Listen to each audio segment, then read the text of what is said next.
fazer? Sim. Então, uma pergunta de cada, tá bom? Por favor. Celular no silencioso, por favor, de todo mundo que está aqui, que é o pedido que eu faço. Tá bom?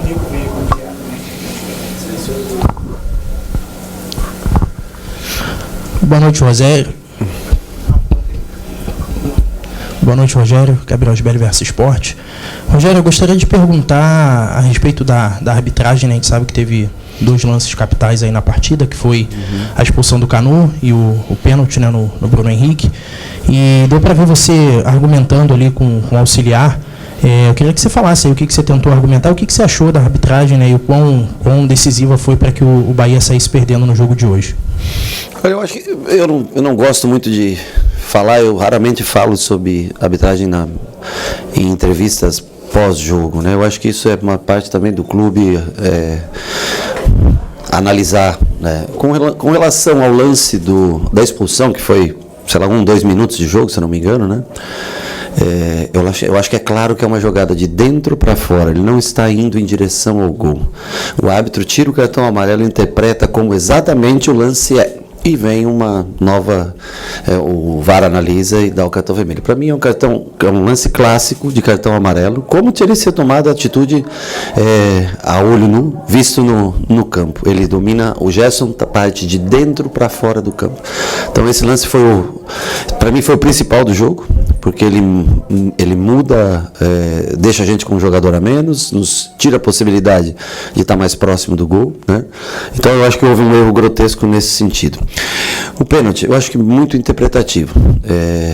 Eu vejo o lance assim, não é um toque muito sutil, mas aí eu não vou entrar nessa discussão. Eu acho que quem tem mais câmeras para ver e tudo, o que passa no telão aqui não dá para ver absolutamente nada, não parece toque, mas não vou entrar no mérito. O da expulsão, um lance claro e manifesto de um jogador que está indo do meio para fora e não a direção do gol para fazer a finalização. Acho que o árbitro, nesse sentido, o árbitro, o conjunto, né, de uma maneira geral, o VAR-árbitro, interfere de uma maneira direta no resultado.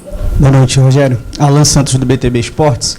Saiu muito essa semana na mídia sobre Operação Vasco. Santos foi até a CBF para também falar sobre arbitragem.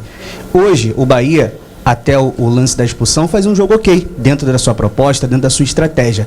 Eu quero saber de você. Você concorda, você acha também que está sendo beneficiado os times do Rio e São Paulo, do eixo Rio e São Paulo, e o Bahia sendo prejudicado? Não, eu não entro nesse tipo de questão, não é minha área falar sobre isso, não tenho nada a dizer sobre esse assunto. Dentro do jogo, o que aconteceu, dentro da proposta de jogo que nós tivemos, nós fomos muito bem. O Flamengo teve, logicamente, maior posse de bola e depois jogou 51 minutos com um jogador a mais, é natural até que tenha mais, mas não criou quase nada por dentro. Eu acho que se não tem a expulsão, não faria gol no dia de hoje. Nós tivemos algumas poucas chances, é verdade, soubemos sofrer bem, mas fechar bem os espaços internos. Até no 11v10, eu digo para você que se acabasse empatado o jogo, não seria nenhuma surpresa. Então eu acho que nós fizemos dentro do que nós trabalhamos, que foi tentar compactar mais o time para sofrer menos gols e trabalhar defensivamente as bolas paradas. Eu acho que nós conseguimos cumprir. Uma pena é que teve essa penalidade, antes da penalidade, uma expulsão que prejudicou o jogo. Mas com relação a esse negócio de esquema, essas coisas, eu não seria nem esquema, seria algo tipo assim... Mas eu não tenho realmente nada a falar, não posso nunca afirmar qualquer coisa desse tipo. Rogério, boa noite. Bruno Castanho, Web Sport TV. Você chegou há pouco tempo no Bahia, né? O Bahia está na zona de rebaixamento ainda. O que pegaram do trabalho anterior, já que pega no meio do caminho, e as suas ideias, né? Por você estar complementar, os jogadores estão entendendo já o que falta ainda para poder esse time decolar e sair da zona de rebaixamento? Obrigado. Eu acho que há tempo para isso, nós temos 13 jogos para fazer, nós precisamos de algumas vitórias, alguns triunfos dentro dessa desse trabalho para chegar à pontuação necessária, mas eu vejo um time bem organizado hoje. Eu acho que de boa intensidade que o time tinha, o time do Renato era um time de boa intensidade de jogo, um cara, pelo que tem informações e pelo que eu vi também, de muito boa índole, né? Um grande profissional. E nós estamos aproveitando o que nós temos de melhor dentro da nossa característica de jogo, de ser um jogo um pouco mais de construção, um pouco mais até por dentro, mais posicional. E hoje faltou muito pouco, faltou se manter em 11 contra 11. Eu acho que já seria suficiente no mínimo para levar um ponto daqui. Eu não vi o Flamengo, lógico, depois que ficou 11-10, sim, uma oportunidade maior, logicamente, do Flamengo de vencer. Mas até com um jogador a menos, nós tivemos uma chance clara de gol, né? Uma chance bem... onde o Juba sai, uma pena que foi ele que puxou o contra-ataque com o lançamento do Biel. Se fosse ao contrário, cairia o Biel com a perna boa. E eu acho que foi um jogo justo da nossa parte, um jogo digno da nossa parte. O torcedor, eu acho que fica muito triste com o resultado, assim como nós ficamos tristes com o resultado, mas a gente vê coisas boas hoje de muito mais proximidade e compactação do time jogando contra o Flamengo aqui. Oi, Rogério, tudo bem? David Sharp, do Antenados na Jogada. O Flamengo vive um ano bem complicado, todo mundo está percebendo isso, e você passou por uma situação relativamente semelhante, né? A maneira com que você saiu, teve áudio vazado, o clima interno muito conturbado, disseram que o elenco, que o staff não gostava de você. Eu queria que você fizesse um paralelo entre esse momento, claro que você não está mais lá, mas baseado no que você viveu, o Flamengo que teve... Não, nosso momento é bem distinto, eu fui 3 vezes campeão aqui. Esse é o primeiro detalhe. Quem sai 3 vezes campeão não pode pensar que você traz da mesma maneira. Outra coisa, eu não tenho nada para reclamar, só tenho coisas boas a falar das pessoas, dos atletas, da comissão que aqui trabalhou. A pessoa aí que você fala do áudio vazado, e você tem razão, eu não conheço. Essa pessoa eu cumprimentava na hora do almoço. Ele não pode falar absolutamente nada de mim, porque eu nunca troquei mais do que um bom dia com essa pessoa. Eu não sei o nome da pessoa. Eu via, talvez, na hora do almoço. Eu nunca entrei na sala dessa pessoa. Mas isso é um outro problema. O que vale é a relação que a gente tem com as pessoas, com o clube. E problemas todos passam. Nós, com o Bahia, agora eu respondo pelo Bahia. Passamos por essa dificuldade de estar na zona de rebaixamento, mas eu tenho convicção que nós sairemos. O Flamengo não tem os seus problemas e tem pessoas capacitadas para resolver. Rogério, boa noite. Thiago Viva, JJ TV Esportes. Eu queria te perguntar em relação ao Biel, que foi um jogador que entrou no andamento do jogo. Queria saber o que você comentou com ele sobre a parte tática, antes dele entrar com a função, e sua avaliação para ele na partida de hoje. Ele mudou 2 vezes de função. Ele chegou a entrar pelo lado, depois ele jogou como 9, quando o Tassiano viu, já estava mais cansado. O Biel é um jogador que tem mais 1 contra 1, mais leve, né? Ao mesmo tempo não consegue tanto sustentar uma bola, por não ter a característica de 9, mas ele tem essa... na facilidade do drible, né? Entra numa situação, ele e o Juba entraram juntos numa situação não tão favorável por estar com um jogador a menos, mas a intenção era deixar o time o mais ofensivo possível.